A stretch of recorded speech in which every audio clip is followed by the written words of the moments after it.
오늘도 월요일 아침 새벽 예배 잘 오셨습니다. 같이 기도하고 하나님 앞에 예배드리겠습니다. 주님 감사합니다. 한 주를 시작합니다.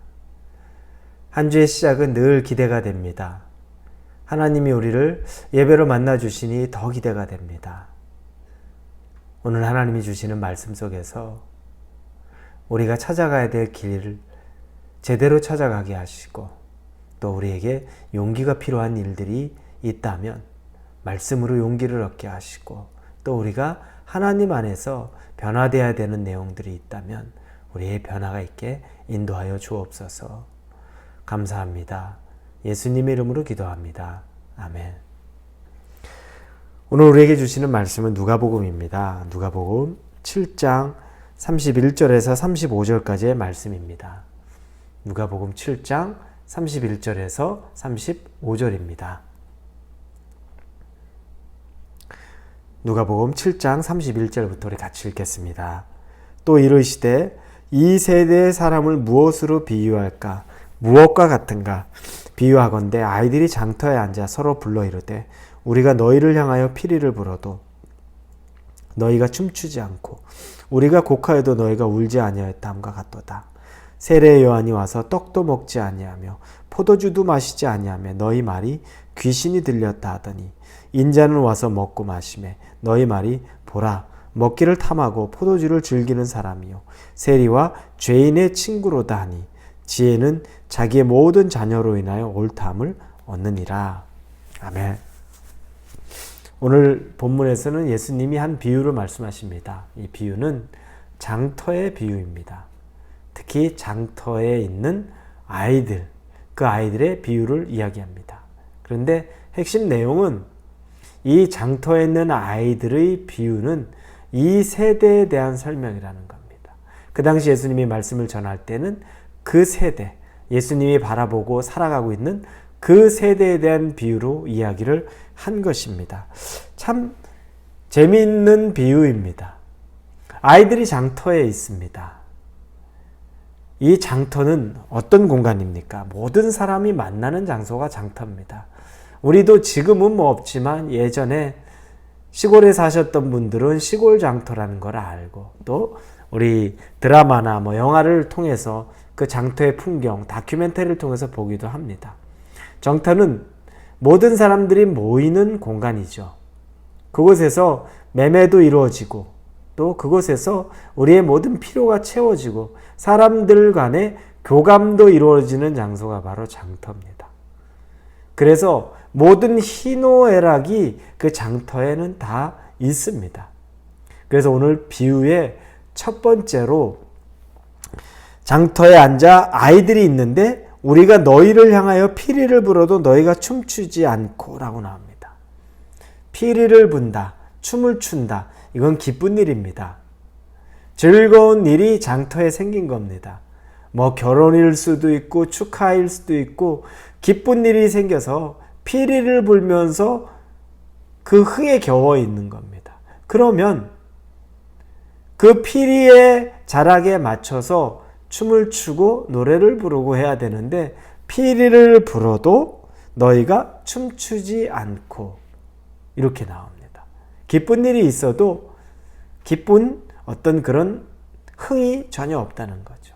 그리고 바로 다음에 보니까 우리가 곡하여도 너희가 울지 아니하였다 함과 같도다. 때로는 장터에서 곡하는 일, 장례 행렬, 사고 이런 일들이 있을 수 있죠.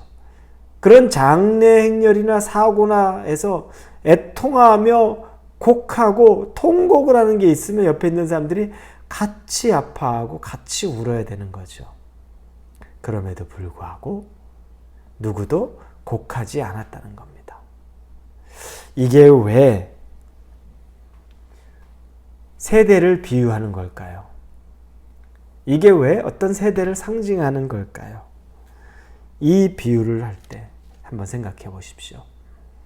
예수님은 먼저 춤을 추고 피리를 불고 이것은 당신이 오셨을 때 당신이 이 땅에 오시면 예수님이 오심으로 말미암아 이건 기뻐해야 될 내용들입니다.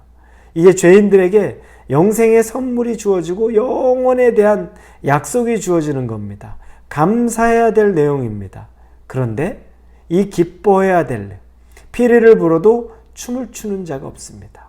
반응하는 자가 없습니다. 예수님이 오셔서 복음을 선포하는 이 기쁜 소식을 선포해도 아무 반응이 없습니다. 즐거워하지 않습니다. 이 세대가 그렇다는 겁니다. 예수님의 복된 소식이 전해져도 누구도 그걸 기뻐하지 않습니다. 즐거워하지 않습니다. 나한테는 내가 즐거운 일, 내가 기쁜 일이 있어. 근데 그게 나랑 무슨 상관이야? 또 예수님이 그 시대 요한이 광야에서부터 외치는 소리가 되어서 회개를 선포합니다. 애통해하며 통곡하며 우리가 죄를 자복하라고 이야기합니다. 그러면 애곡해야 되는데 애곡하는 자가 없습니다. 회개를 얘기해도 그건 나에게 아무런 마음의 감동이 없습니다. 내 얘기가 아닙니다. 내 슬픔이 아닙니다. 나랑 상관없는 일이 되어버린 겁니다. 이 세대가 그렇지 않습니까? 애통해야 할 만한 내용들, 우리가 자복해야 될 내용들, 이 죄악이 가득한 곳에 있는데도 전혀 요동치지도 않습니다.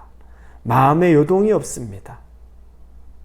이 일들이 지금 그 세대, 예수님 세대에 있었던 겁니다. 지금 세대랑 너무 비슷하지 않나요? 지금 세대와 거의 똑같지 않나요?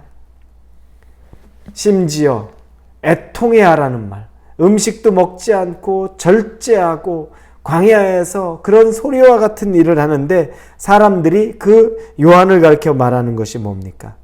33절에 세례 요한이 와서 떡도 먹지 아니하며 포도주도 마시지 아니하며 너희 말이 귀신이 들렸다 하더라.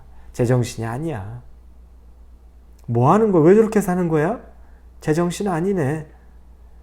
우리가 예수님 안에서 애통하고 우리의 삶을 내려놓고 살려고 하면 사람들이 제정신 아니야. 왜 저렇게 바보같이 살아? 미쳤어? 왜 안 먹는데? 이게 바로 세상의 반응입니다. 또 하나, 예수님이 반대로 이제 오셔서 먹고 마시고 그 가운데 있었더니 이 세상의 사람들이 얘기하네. 인자는 와서 먹고 마시며 너희 말이 보라 먹기를 탐하고 포도주를 즐기는 사람이요 세리와 죄인의 친구로다. 저기는 먹기를 즐기고 포도주를 즐기는 세리와 죄인의 친구다라고 정죄합니다. 판단합니다.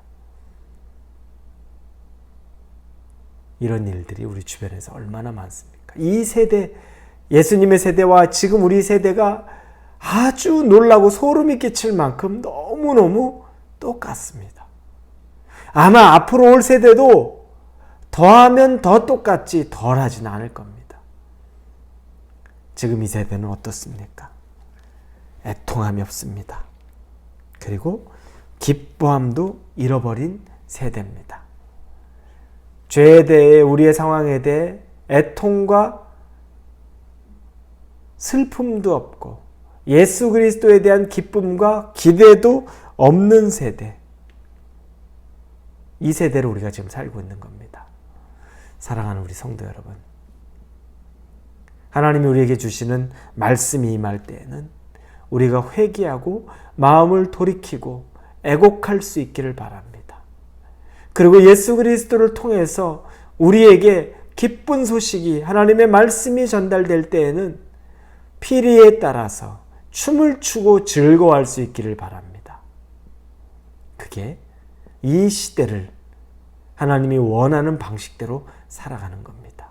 내 죄에 대해서는 애통해야 하고 예수 그리스도에 대해서는 기뻐하고 이 삶을 오늘 하루부터 이 일주일간 살아가실 수 있기를 예수님 이름으로 축원합니다. 기도합니다. 아버지 하나님, 지금 이 세대는 애통함도 없고 기쁨도 없는 세대입니다. 정말 얼마나 더 이런 문제가 있어야 될까 생각되는데 이 일은 예수님 때부터 있었습니다. 그리고 앞으로도 이럴 것입니다. 다른 사람들은 다 애통함도 없고 기쁨도 없다 할지라도 하나님의 자녀된 당신의 백성들은 애통해하며 죄에 대해 애통해하며 예수 그리스도에 대해 기뻐하는 삶을 살아가게 하여 주옵소서. 예수님의 이름으로 기도합니다. 아멘.